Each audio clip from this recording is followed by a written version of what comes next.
Hi friends, ఈరోజు అఖండ 2 collection కోసం మరొకసారి చూద్దాం.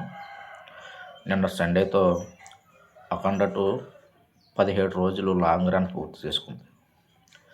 చాలా బాగా కలెక్షన్ రావడం జరిగాయి. 17 రోజులు అసలు సినిమా నిలబడదా అన్న సందేహ స్థితిలో సినిమా వండర్ఫుల్గా లాంగ్ రన్ కొనసాగించింది.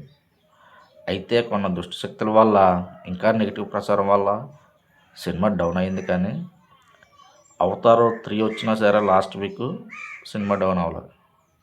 ఈ వీక్లో కూడా సినిమాలు కొన్ని సాంబాల కానీ, సాంపియాన్ కానీ, దండోరా కానీ, ఇస్సా కానీ మొత్తం ఇవన్నీ దాదాపు పాజిటివ్ టాకులు వచ్చాయి. కొద్దిగా దండోరా యావరేజ్ టాక్ వచ్చినా అయినా సరే సినిమా ఎక్కడ తగ్గకుండా తన అఖండ 2 ఎంత కలెక్షన్ రావాలో అంత కలెక్షన్ రావడం జరిగింది.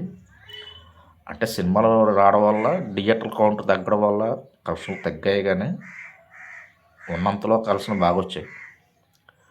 నేను అయితే సండే అడ్వాంటేజ్ తీసుకుంటే దాదాపు ₹1 కోటి షేర్ రావడం జరిగింది. 2 కోట్లు గ్రాస్ రావడం జరిగింది. ఇది చాలా మంచి నెంబరు. 17వ రోజు ఒక నెగిటివిటీ ప్రసారంలో ఈ సినిమా ఇంతలా సాగిందంటే, ఇంతలా లాంగ్ రన్ వచ్చిందంటే చాలా గ్రేట్. అది నందమూరి బాలకృష్ణ క్రేజ్ పెట్టి ఈ సినిమా ఇలా వచ్చింది. లేకపోతే ఇంత దుష్ట శక్తులు, ఇంత మాఫియా బ్యాచ్ చేసిన నెగిటివ్ ప్రచారం చేసినందుకు ఈ సినిమా అయితే రెండో షోకే ఆగిపోలే, అక్కడే అంతమైపోవాలి సినిమా. చూసాం కదా, మల్టీ స్టార్ మూవీలో తండ్రి కొడుకులు తీసిన సినిమాలే రెండో షోలకి థియేటర్లో దోమలు తప్ప ఏమి లేవు. అప్పుడంటే అది కొద్దిగా మీరంతా తెలుసు, నేను ప్రత్యేకంగా చెప్పవసరం లేదు ఆ సినిమా ఏంటో. అలా సినిమాలు చాలా ఉన్నాయి. అయినా సరే అంతకన్నా ఎక్కువ నెగిటివ్ ప్రచారం వచ్చింది ఈ సినిమా. అలాంటి సినిమాల కన్నా ఎక్కువ నెగిటివ్ ప్రచారం వచ్చింది. అయినా సరే సినిమా చాలా బాగా నిలబడదు. దాదాపుగా ప్రపంచవ్యాప్తంగా నేను 17 రోజులు పూర్తి చేసుకుంది. 187 కోట్లు గ్రాసు, 98 కోట్లు షేరు రావడం జరిగింది. ఈ వీకెండ్ ఎలా చూసినా తక్కువలో చూసినా సరే ఒక 2 కోట్లు షేర్ వచ్చినట్లయితే 100 కోట్లు షేరు బొమ్మ నందమూరి బాలకృష్ణ గారికి పడడం జరుగుతుంది. అయితే చాలామంది నెటిజన్లు negative anti fans Nandamuri Balakrishna సోలేరుగా 100 కోట్ల సినిమా లేదు, 100 కోట్ల షేర్ సినిమా లేదు అని నెగిటివిటీ ప్రచారం చేస్తున్నారు. అది కూడా ఈ సినిమా తీరుస్తుందని అభిమానులు ఆశిస్తున్నారు. చూడాలి అది ఏం జరుగుతుందో. అంత శివతత్వం. ఈ సినిమా అంటే ప్రజెంట్కి బాగా రన్ అవుతుంది. 100 కోట్ల బొమ్మ అవుతుందో అవ్వదో అన్నదంటే నిర్మాతలు చూడాలి. ఈ సినిమాకి బాగా మైనస్ నిర్మాతలు అండి. అఖండకి ద్వారకా క్రియేషన్ వాళ్ళు చాలా బాగా చేశారు. ప్రతి రోజుకి పోస్టర్ వేసి రోజుకి 10 కోట్లు చొప్పున అలా 10 కోట్లు 100 కోట్లు రావడం, అది పబ్లిసిటీ బాగా చేశారు కలెక్షన్తో.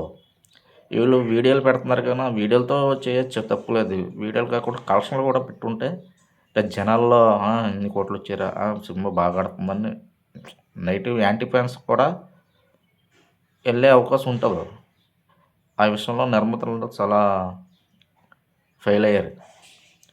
నిర్మాతలు ఫెయిల్యూర్ వల్ల సినిమా ఎలాగా ఉన్నదో, లేకపోతే ఇంకా ఒక 20 crores యాడ్ అవును షేరు.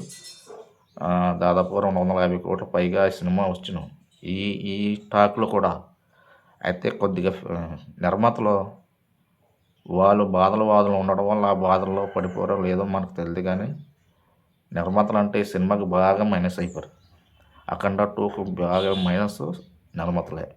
డిసెంబర్ 5న సినిమా రిలీజ్ అయిన కలెక్షన్ మరోలా ఉండు. ఇప్పుడు డిసెంబర్ 12 రిలీజ్ అయ్యి వీళ్ళు పబ్లిసిటీ బాగున్నా కలెక్షన్ మరోలా ఉండు. అస్సలు వీళ్ళు ఏమనుకుంటున్నారో తెలియదు, కానీ వీడియోలు పెట్టడం, పాజిటివ్ టాక్ చెప్పిన వాళ్ళు వీడియోలు పెట్టడం అలా పబ్లిసిటీ చేస్తున్నారు కదా, అది కదా చేయడం. మౌత్ టాక్ ఆల్రెడీ జనాల్లో పాజిటివ్ వచ్చేసింది, యాంటీ ఫ్యాన్స్ నెగిటివ్ వచ్చేసింది. ఎలాగా ఇది మార్చిలో మనం ఎన్ని వీడియోలు పెట్టినా. దాంతోపాటు ఫస్ట్ రోజు 59 కోట్లు ప్లస్ వేశారు. ఆ సెకండ్ డే 70 వస్తే 70, 80 వస్తే 80, ఎంత వచ్చినా అంత వేయాలి.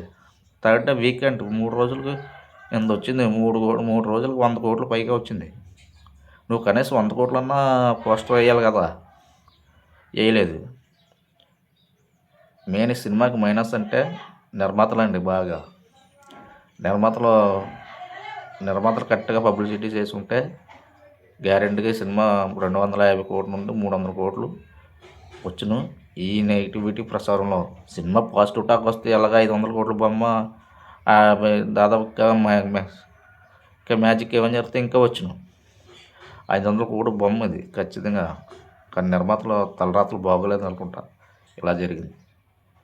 ఇంకోటి చెప్పుకోవాలి మనం, చాలామంది 150 కోట్లు 200 కోట్లు అని బడ్జెట్ చెప్పి షేర్ చూపిస్తున్నారు.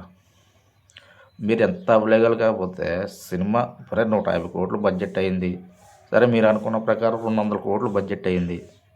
200 కోట్లు బడ్జెట్ అయినప్పుడు 200 కోట్లు దాని దగ్గర సినిమా బిజినెస్ ఎంత అయింది అది చూసుకోవాలి కదా మీరు. 200 కోట్లు బడ్జెట్ అయింది, బిజినెస్ ఎంత అయింది? థియేటర్కల్ బిజినెస్ 103 కోట్లు. ఆ థియేటర్కల్ బిజినెస్ ఎంత ఉందో అంతే జనాల ద్వారా రికవర్ చేయాలి, అది లెక్క పెట్టుకోవాలి మన షేరు. అంతేగాని మీ ఇష్టం వచ్చినట్టు లెక్కలు వేసుకుంటారు. 200 కోట్లు 90 కోట్లు వచ్చింది సినిమా ఫ్లాపు, అయ్యే లెక్కలు మీ దూరపాటు కాకపోతాను. సినిమా 103 కోట్లు థియేటర్కల్ బిజినెస్ జరిగింది, 104 కోట్లు బ్రేక్ ఇవ్వని బ్రహ్మాండంగా వచ్చింది కలెక్షన్. సమిట్లోకి చేరినట్టే ఈ సినిమా. కొన్ని నెగిటివ్ వెబ్సైట్లు దొంగ మాఫియా వీళ్ళందరూ కావాలని ఇలా చేస్తున్నారు కానీ సినిమాని, ఇందులో ఈ సినిమా బ్రహ్మాండంగా ఆడింది. ఇంకొకటి విషయం మళ్ళీ చెప్పాలనుకుంటున్నాను. 150 కోట్లు బడ్జెట్ అవుతే ఓటీటీ రైట్స్ 85 కోట్లు, శాటిలైట్ రైట్స్ 60 కోట్లు, మ్యూజికల్ రైట్స్ అవి ఎంత 2 కోట్లు ప్లస్ ఎంత అయిందంటున్నారు మ్యూజిక్ రైట్స్. మన ఆదిత్య మ్యూజిక్ వాడు కొనుక్కున్నాడు. ఇవన్నీ కలుపుకుంటూ 250 కోట్లు పైగా బిజినెస్ జరిగింది. 150 కోట్లు బడ్జెట్ అవుతే అప్పటికే 100 కోట్ల లాభాల్లో ఉన్నారు సినిమా రిలీజ్కి ముందు నిర్మాతలు. ఈ 100 కోట్ల లాభాలు రావడంతో నిర్మాతలకు గాలిలో తేలిపోరు, ఇంకా గాలిలో తేలిపోయి సినిమాలో వదిలేరు. అది మీరు యాంటీ ఫ్యాన్స్ గమనించాలి. థియేటర్ కనుక 103 కోట్లు అయింది కాబట్టి దాదాపుగా 100 కోట్లు షేరులో ఉంది. ఈ సినిమా అసలు ఫ్లాప్ అన్నది అవ్వదు, యావరేజ్ కూడా అవ్వదు, సమిట్ అవుతుంది లేదా అబోవ్ యావరేజ్ అవుతుంది. అంతేగాని మీ ఇష్టం వచ్చినట్టు నోటుకు వచ్చేసినట్టు పోస్టర్లు పడేసి ఇది డిజాస్టర్ ఫ్లాపు మారట. ఎన్నాళ్ళు ఏడుస్తారు బాలయ్య పడి. మీరు ఎంతగా ఏడ్చినా మీ ఏడుపులే మా బాలయ్యకి శ్రీరామ రక్ష. నందమూరి అభిమానులు ఎవ్వరూ నిరుత్సాహం పొందొద్దు. నెక్స్ట్ గోపిచంద్ అనేది మూవీ వస్తుంది. ఆ మూవీ అంటే హిస్టారికల్ మూవీ. హిస్టారికల్ మూవీలో మన నందమూరి బాలకృష్ణ గారు ఎలా నటిస్తారో మీకు తెలుసు కదా.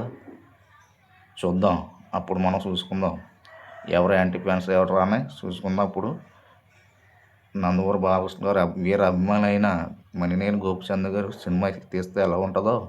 ఇప్పుడు వరకు నందమూరి బాలకృష్ణ చాలా వండర్ఫుల్గా చూపించిన డైరెక్టర్ ఎవరైనా ఉన్నారంటే అది గోపిచంద్ మణినేని. వీరసింహారెడ్డిని ఎంత బాగా చూపించారండి, అబ్బబ్బబ్బా. ఆ రాజస్వం అవన్నీ చాలా ఆ వీడియో దాని గురించి మనం ప్రత్యేకంగా మాట్లాడుకుందాం. Thank you very much.